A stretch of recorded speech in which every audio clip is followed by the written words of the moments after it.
You're writing a professional email. Your grammar is solid, your vocabulary is good, and then you write, "I am responsible of the error." And a native speaker reads it and thinks something's off. They can't tell you exactly what, but they felt it. That feeling? It's a wrong preposition. And today I'm going to show you exactly how to fix it. This video is for adult English learners, whether you're working in a professional environment, writing emails every day, or you're preparing for IELTS and trying to push your score higher. Either way, prepositions are almost certainly costing you. We're going to cover the most common type of preposition errors, look at real examples, and I'll give you 3 things you can actually do today to start fixing this. If this kind of focused practical grammar is useful to you, hit subscribe because this is what I do here. And if you want daily feedback on your own real writing, I run a coaching subscription at richardg.xyz/subscription. Link is below. Right, let's get into it. Prepositions are those small words, things like in, on, at, for, with, by, about. They look harmless, but they are responsible for some of the most persistent errors I see, even from learners with otherwise excellent English. And here's the frustrating truth. Prepositions are largely arbitrary. There is often no deep logical reason why we say interested in, but keen on, or why you arrive at the airport, but in the city. Native speakers know this because they've been exposed to it their entire lives. You have to build that exposure deliberately. So today's focus, dependent prepositions. Many adjectives and verbs in English come with a fixed preposition attached. It doesn't change based on logic. It doesn't change based on mood or context. It's just part of the phrase, and you need to learn the whole thing as a single unit. Here are the ones that come up most in professional and IELTS contexts.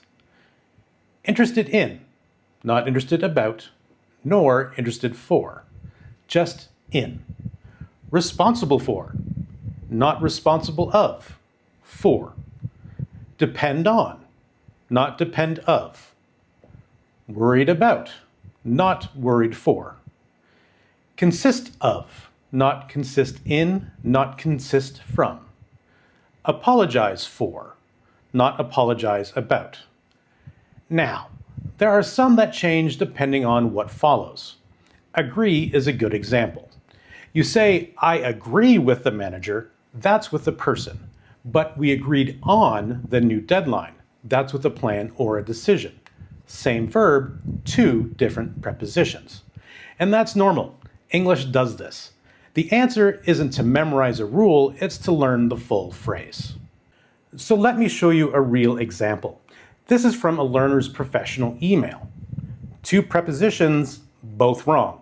Apologize for the delay, responsible for the error. 2 small fixes, but in a formal email to a client, to a manager, to anyone reading carefully, that difference in register is significant. And in IELTS Writing Task 2 essays, those mistakes would cost you marks under the grammatical range and accuracy. Here's the most single common reason learners get prepositions wrong. Direct translation from your first language. In many languages, the equivalent of interested is followed by something that looks like about or for. So learners write interested about because that's what their brain is reaching for. The same thing happens with worried for instead of worried about, or depend of instead of depend on. The fix is not to think harder, the fix is to stop translating individual words and start learning English phrases as complete units. When you learn the adjective responsible, don't just write responsible in your notebook. Write responsible for something, and write an example sentence next to it. She is responsible for client communications. That's the unit. That's what goes into your memory. Let me run through a few more that come up constantly. We need to discuss about the budget. No. Discuss doesn't take a preposition. Just, we need to discuss the budget. Full stop. She is married with a doctor. Wrong. She is married to a doctor. He's very good in presentations. He's very good at presentations. And this one catches even strong learners. I'm looking forward to meet you. Wrong, and I understand why it feels so right. To meet, to see, to speak, it looks like an infinitive structure, but the to in look forward to is not part of an infinitive. It's a preposition. And after a preposition, you don't use the base verb. You use the ing form. I'm looking forward to meeting you. Learn that as a chunk. Looking forward to meeting. Don't analyze it every time, just learn the phrase. So, 3 things you can do today, not next week, today. 1. Find an email you've written recently. Underline every preposition. For each one that comes up after a verb or adjective, ask yourself, do I actually know if this is correct? Look it up if you're not sure. Just 1 email. Don't try to audit your entire life. 1 email should be enough. 2. Learn 5 collocations this week. Not 5 new words. Take adjectives or verbs you already know and find their dependent prepositions. Use the Cambridge or Longman Learner's Dictionary. Both are reliable. Write each one in a sentence that connects to your own work or studies. Not a made-up sentence, your context. 3. Read your sentences aloud. I know that sounds too simple, but it works.